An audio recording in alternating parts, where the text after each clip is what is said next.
don't need roads. Snakes. Why did it have to be snakes? I'm Spartacus! I'm Batman. I am the Father. Hello, and welcome to the Moviescramble podcast interview special. In this episode, I'm talking to director Adrian Shergold, who was at the Glasgow Film Festival to present his film Denmark, a bittersweet comedy that stars Rafe Spall. Enjoy. I'm 34 years old. I've been out of work as long as I can remember. My own mother's ashamed of me. Your father was a pain in the ass, but you know what? I think you've even beaten him. I live beneath a mental case who plays loud music day and night. But where I come from, there isn't a chance. Oh, shut up, you pussy!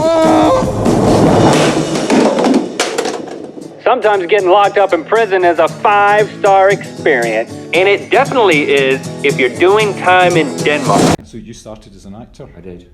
And obviously, I mean, you've had a... Long career. I didn't want to say long. That I have an old dog.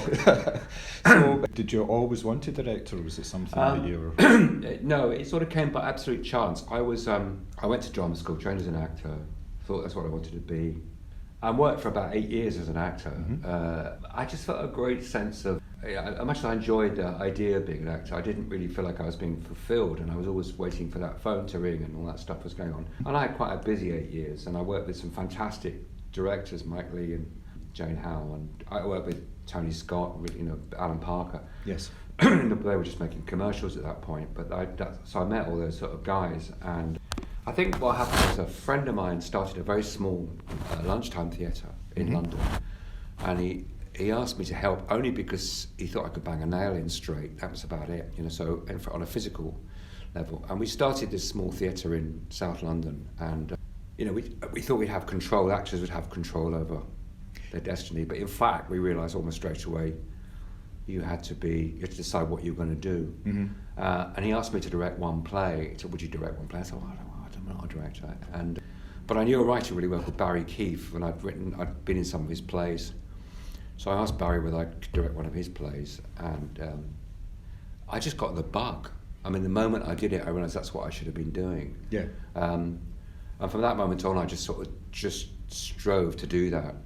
But I always really, to be honest, loved film and cinema. And as a kid, it was I used to get there and be so excited. And I still am excited by going to the movies more than I am going to the theatre. It's a bit of hit and miss, the theatre, but somehow cinema, you think, well, I'm going to invest in this. And so I just loved film. And I was brought up on sort of the 60s films, the sort of Joseph Losey and that, the extraordinary bunch of people, Louis Malle and stuff like that. Yes. So I started directing, and then I got onto the BBC Directors course, which meant I went off and did like 3 months working at the BBC as a independent. I mean, it was an exterior.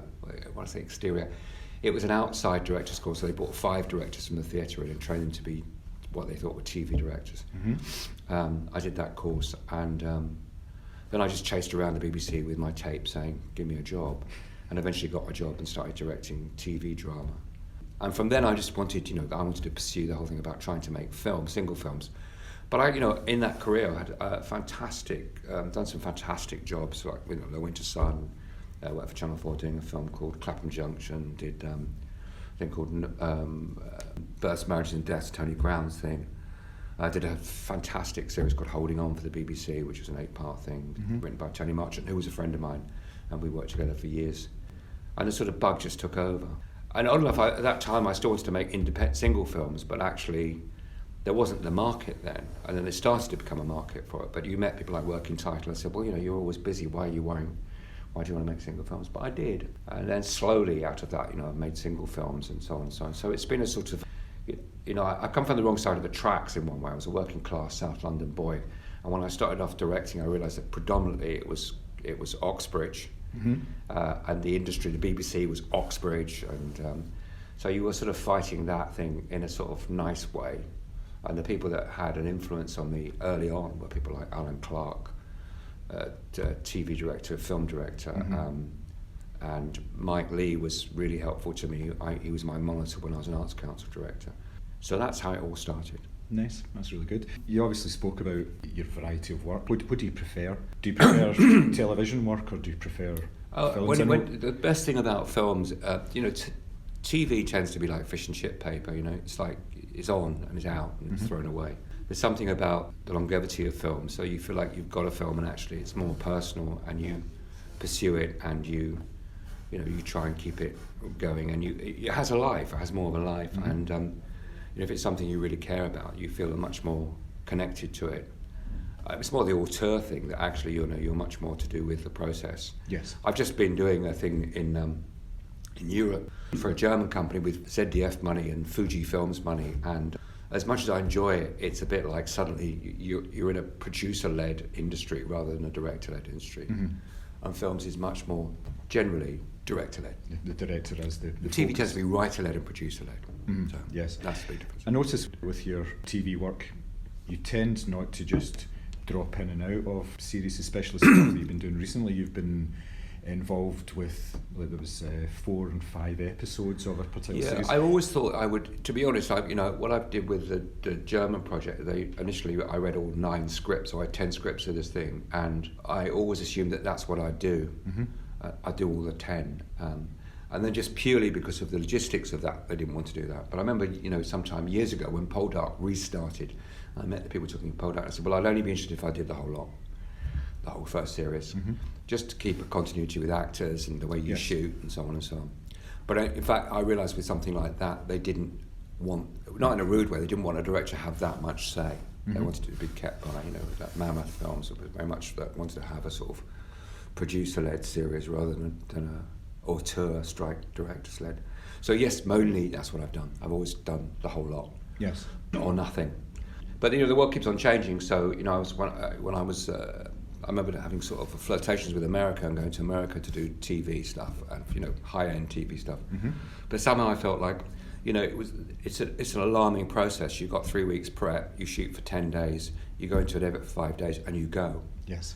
You're paid a large amount of money, a lot more than they would be paid in the UK. But somehow it just seems like you're just doing a management job rather than a director's job. You're under a certain amount of pressure just to produce something in what space of 3 weeks' time, and then just move away from it. Yeah. I mean, when I started The Window, my German producer kept on saying, "You're the lead director," but actually I realised I was just director number 1. I don't mean rudely. There was going to be a director number 2 who's now working, a German director. And I realised that I'm removed from it now. I'm watching all the rushes, but they're not really saying to me, I'm not a showrunner as such. So it isn't the same thing as a film would be, or a single thing, or a 4-part project. I'd like to talk, obviously, about Denmark as well. The opening scene of Denmark, just before the credits, before the actual title comes up and says Denmark, I thought it was a wonderful piece of work. It just told you pretty much everything that you needed to know about the character and the situation before he really even uttered a word. How did you pull that all together? Was that all in the script? It was some of it was in the script, but Jeff doesn't write details. He didn't write the amount. I mean, he had a single bed sit where this guy lives in, and he wakes up and he's got to do his birthday card thing. But the story filmically didn't tell you much about Herb. And that was it's my job, it's my job to do that. Interestingly enough, when we first showed that to the execs, they were quite jumpy about that as an opening scene, because actually, Joe Oppenheimer, who was the BBC producer, sort of said, I don't really like these shots that do this, but I just fought for it. I just thought it was a really good way of doing it, and I didn't want to, I didn't want to compromise on it. Yes. So I just stuck with it, and it got in there, and it's a one-shot shot. So, but you start with him, and then you drift, and there he is, and he's doing his thing, and so on and so on. So actually, for me, it was it does tell you the story. It tells you a lot of stories about him. What I loved last night with the audience was that they get it straight away. But convincing producers that, I mean, people look for hooks. Everyone's looking for a hook to start something off. And it's a gentle hook, it's not a sharp hook. But for me, the film's a gentle film in a way. It's not, you can't turn it into something it's not. And it was written by, a lovely writer who has that sort of feel to him, and that's what I wanted to achieve. Yeah, it was more when he comes out of the door and he glances back, and you just know from there that there's something horrible about that place. it repulses him. Yeah. It just does. And from there you just go, okay, right, I'm in for this character, and I'm in for this film because of the way they opened. I thought it was very clever, and as you say, it is very subtle as well. Yeah. So was that the case in the rest of the film? As you say, the script and the story itself was laid out, but it was up to you to... Oh yeah, fill absolutely. in I all mean, the- we had to invent things for it, because obviously, I think they'd been to look at Denmark as a location before I joined, but then we went back and we had to find those streets and find the place to make it work and find the club and so on and so on. So yes, my job inevitably becomes much more to do with another way of storytelling. I mean, there was something slightly, when I first read the script, I was slightly worried that it was it felt like it fit into what was then BBC Films. It felt like it had one of those, like Pride and so on and so on. It felt like it had to have. It felt like it was in a system where you have the beginning and then you have some moment where everyone sings a song and then, oh my God, is this? And I just wanted to fight against that, so it didn't feel like it was too much of that sort of, the nice feel-good BBC films, which were some lovely films, and Pride was a great film, but you just felt like I wanted it to have a bit more edge to it, and so did Rafe. So we talked quite a lot about it, and we spent quite a lot of time talking before we started shooting. Yeah, absolutely. It's interesting the way the stuff that was filmed in Wales was very dark and gritty, and it seemed to be very washed out. But then as soon as you go over to Denmark, and everything about that is a lot brighter, it's lighter, it's wider as well. You're using an awful lot of wide shots there, because it's a far more interesting landscape than... I know when there's obviously areas in Wales that are beautiful as well, but you didn't concentrate on those. It was very town-based. It was going up and down hills, it was cobbled streets, all this sort of stuff, which could be seen as being sort of stereotypical, but it's been done in a certain way that I like the way that it contrasted that. So I take it that was a very conscious decision when you were doing that. And it was also, it was about, for me, it was like, I live out in East Anglia, Norfolk, so, I'm used to those flat, big skies, and I love them. And actually, Denmark's got the same sort of landscape, and it felt to me that, someone like Herb, who was trapped in a basement flat up a hill in a tiny village on those valleys, was trapped in that world, and to get out. So the world would change the moment he got off that boat. Everything was different. And he got to that square and everything's different. And he got to a little hotel room and slightly Coen-esque, but not, not to an extreme.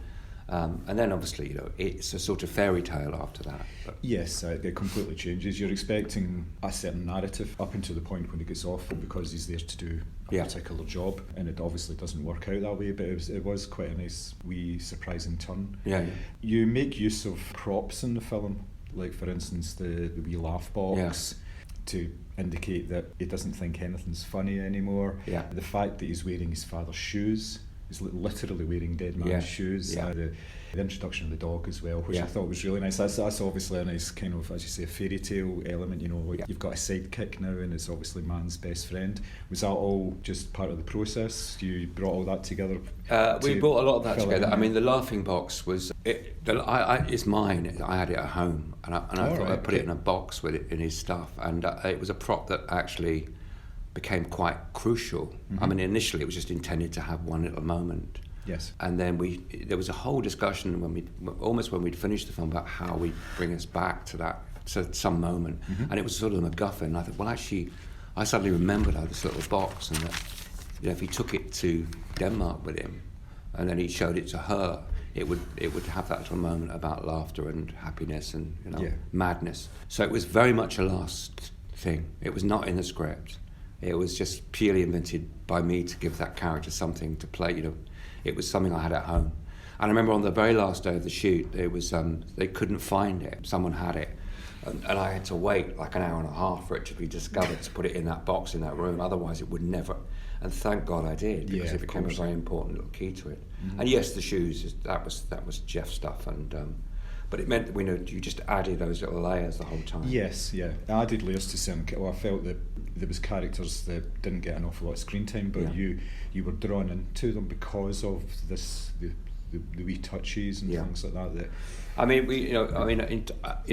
in terms of where Herb was brought up, you could have said he was brought up in the valleys in a little village, but I put his mum in Port Talbot because it's such a bleak landscape as well, and then in some flats that were, I just thought, this is grim.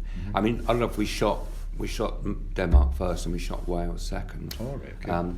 I think that was just purely logistics, but it did actually make, and it felt, Denmark went very smoothly and Wales was much tougher. And actually, I think that shows in the film and it makes it work for that reason. So, Obviously, you said you were working in Denmark. You've done an awful lot of international work. You mentioned work in Germany and everything as well. How do you find it working with international crews? Is it just the same?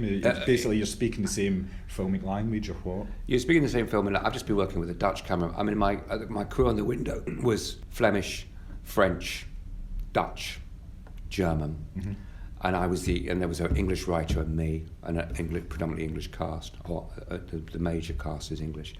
And it was really interesting to work there because what was bizarrely interesting is that I didn't have to join in with any chit chat. And my wife said every time I said, "She said, you're very rude." I said, "No, I'm not." It just meant I was actually concentrating on that. Yes. So people wanted to ask me a question, they came and asked me in English because I don't speak Flemish and I speak a little tiny bit of French. So it made it, in a strange way, it makes you concentrate better because you're not sidetracked by the gossip. Sometimes actors, if you do a dinner table scene, you just have to walk away because they go into dinner table mode and they tell each other stories and for fuck's sake, shut up. So basically it helps concentration, and I've just enjoy it. I enjoy the experience of working somewhere different. I mean, Belgium was where we've been shooting The Window. It's a much more laid back system than the UK, and you think, wow, do they get away with this? Like one morning I arrived and they said, "Oh, camera truck's not here yet." And I said, "What do you mean not here yet? We're all here. Why is it not here?" They said it got stuck in traffic, and I went, "Okay, fine." That's and then people are just more. It's more laid back. Yes. But in some ways, you just sort of accept that to a degree and expect it. That's the Belgian way. It can be very frustrating because you still got a time frame to work in. And I think in different places it works differently. I mean, Denmark was very organised. It's a very organised country, and everything clicked and worked. I mean, we had a Welsh crew with us there, and for them it was like they had to rethink their job descriptions to a degree. Yes, you have to adapt to the situation, I suppose, don't you? Yeah. The soundtrack of the film, which is very interesting, obviously Richard Hawley. You've worked with him in the past. Yeah, I did a film called Funny Cow with Maxine, and Richard was going to write the music from the word go, and I just loved him. I loved the way he works, and when we were spotting films, he'd come in and, I almost thought, he once said, "Oh, hang on, I've got this," and he starts sort of, and he sings something to it. No other composer I've worked with does that, and they're much more. And then he searches his attic and digs out bits of songs and things that he wants to reinvent for the film. He's just a pleasure to work with. He's a delightful man. He's fantastically good at his job.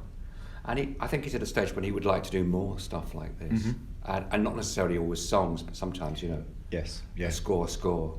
And he's actually done a musical in Sheffield, which is coming to London to the National. And I'm really pleased for him that's he's involving another sort of move forward. So is he involved right from the start of the process? Does he get to see the script? Or he wasn't involved in Denmark that way, because originally they were talking about various other people that they wanted to pursue, and then they couldn't actually do it for all sorts of logistical reasons.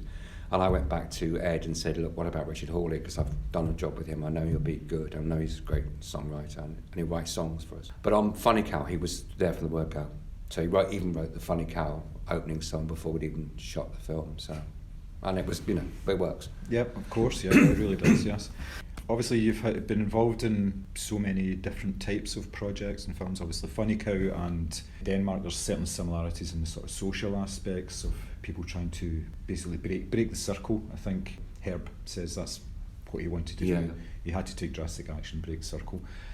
What draws you to these sort of projects? Like you say, you've been busy forever. So I think it's funny because I've always felt I love things that actually have an real strong emotional connection, and even for me personally, some of Herb's. I was watching it last night. I thought, Herb's on a suicide mission, really. He's not there to get in prison; he's there to get killed almost. But it's not. We don't play that level, that degree. But you realise this man's. There's something about the mood of the country and the mood of the place. And when Brexit's going on, with the coronavirus, you feel there's a real sense of doom about the world at the moment, which I don't particularly enjoy, but I actually do get caught up in it to a degree. So emotionally, I want to get caught up in my characters, and I almost feel like when I'm working, I sort of live it. I might, but by the grace of God, go them, not me. But I do feel like I want to connect emotionally with characters. And in a way, Denmark wasn't quite as emotionally pulling as some things, but it was just for me, a very enjoyable film to make. But I do tend to do quite dark stuff, maybe because I've got a very dark side. So I'm intrigued by my own dark side. So, and as you get older, I think actually, I still have such a thirst and enthusiasm for doing it. I love filming. I just think it's a fantastic job. I call it playing in the sandpit. Obviously, you come from an acting background, so does that inform how you actually approach working with actors? To a degree, it does. Obviously, when I'm shooting something, I've got to have my film head on because it's how you're going to shoot it.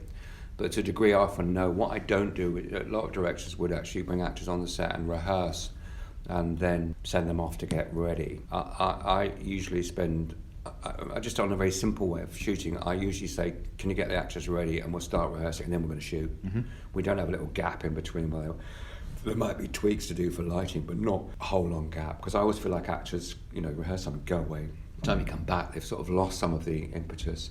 And I sometimes start shooting this, but not when I'm shooting on the old days of shooting on film, you couldn't do this, but with digital, you can actually start shooting sometimes when you're not quite ready. Mm-hmm. And in a way, the thing develops, and you see a bit more you can get out of that shot, and a bit more. So the shot can develop, and in it, the actors can develop it, and you get actors who have a real sense of film and do it. Rafe's one of those. Mm-hmm. Ray Winstone, I just mentioned him. He's another actor you can do that with. You know that he'll actually keep on developing as you go. Yes. And enjoy the pleasure of it. But it is it's got to be a sense of trust between the director and the actress. Otherwise, sometimes you're asking them to do things that they don't feel like they're very comfortable with. I mean, I did a series called Mad Dogs with Phil Glenister and John Sim and Max Beasley and Mark Warren, and I used to take the chairs off the set, because if the chairs were on the set, they'd sit down, the bastards.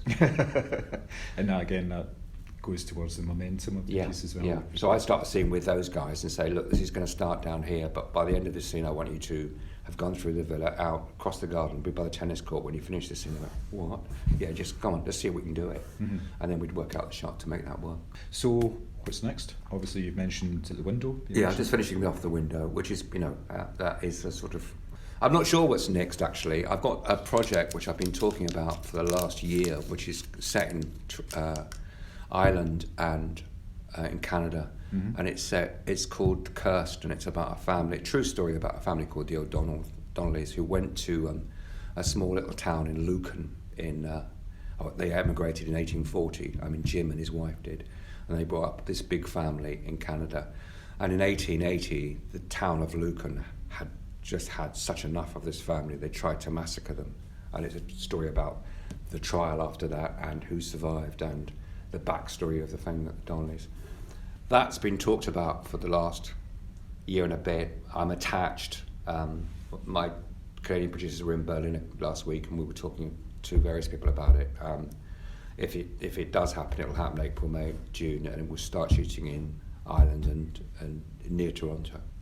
But I sort of don't know, with everything else that's going on in the world, I'm not sure what's going to happen. Yes, everything seems to be put on hold at the moment. Yeah, well, I've got a friend who actually is shooting in Rome, and he's on an English production in Rome, and 2 American companies were supposed to start shooting in Rome, and they both pulled out. Yeah, it's not the best of places at the moment. No. I had a friend who just had to cancel a holiday to Venice. Yeah, because there was no way they could. Well, we do. I mean, I think it's ridiculous, but the impact of this is enormous. Mm-hmm.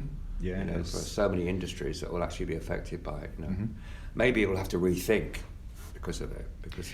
Yeah, there's going to be an awful lot of businesses in trouble, I think, over the next 6-9 months. Yeah, which is not a good thing. Doesn't help anyone. No, I mean, even for me, it's like when we say what next, it sort of has to be next, really, because obviously you have to keep on earning a living. But. Yeah, of course. Yes, I really enjoyed the film, and I'm glad that you got a good reception last night as well. That sounds as if it was. Yeah, it's funny. We went. I mean, it was in Dinard, and I used to go to just before it started and talk to the audience, and then he comes on and nip back, and I was just amazed how responsive it was, and the age gap. It would be anyone from sort of 20 to 70 would be having a good time. Yes. Which seemed enjoyable, really. I think it has a lot. It has a lot to say about. I mean, I think when we first started that film, we thought it would tie Brexit into it more, but I thought that was a danger because you never know what's going to happen. You don't really know what's going to happen. Yes. Yeah.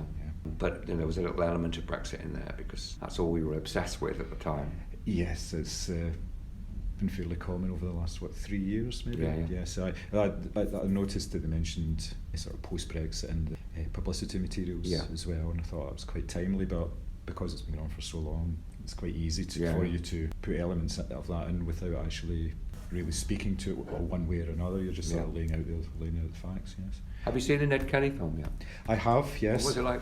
It's excellent. It's beautifully shot, and I really like the fact that it's a completely unreliable narrator throughout the whole film, because it comes up at the start saying this is not a, and then that fades and it just says true story. So it's just excellent. George Mackay, again, just he disappears into roles. He just becomes these guys. You forget that it is actually George Mackay a lot of the time, because I've kind of followed him sort of throughout his short career, and the variety of work that he does is just absolutely amazing. Fantastic. But yes, it's a great film. I thought the sort of the smaller roles in it as well, Charlie Hunnam, and so it's just a great film, and it doesn't feel like 2 hours and 10 minutes. It feels really quick, really rapid. I saw one of his first films, was Snowtown, which was just a gobsmacking film, I thought, and disturbing. Yes, it's quite raw in a way, because it was a difficult time for people to live in and everything, so it doesn't really pull his punches in that respect. He kind of shows it as it is, you know, the things that people had to do to survive, and the fact that they were regarded as being second, if not third class citizens within this very sort of harsh environment. People tended to come together and work together, but anybody with any sort of criminal background were just almost shunned and everything. It's quite a powerful film. I don't know how well it's going to do because of that, because it's a difficult film to market. It was it was released last week, wasn't it? And I just read a couple of reviews for it, so I was intrigued about it, and I'm intrigued. You know, I followed his work because I think he's an interesting director, and I think he lives in the UK at the moment. But you know, he's and it was also made by one of the producers on this, David Hawkins' company, produced it. So I was intrigued about how well it was going to do, and they had quite a battle making it as well. But yeah, I'm sure they did. I mean, it must be an uphill struggle trying to get funding for a project that you believe in and you believe they can find an audience, yet you're having to persuade people to part with money. Yeah, absolutely. Millions of dollars a lot of the time in order to produce something, because obviously they're doing it because they're expecting a return on it, but you're doing it more for the artistic reasons, trying to get a piece of work out there, something that's maybe got a message on it. But that's the kind of stories that you hear all the time. The projects that they never seem to, or they almost get there, but it's just funding is pulled at the last minute. You know, there's been a lot of examples of Terry Gilliam. So he's spent his whole career trying to.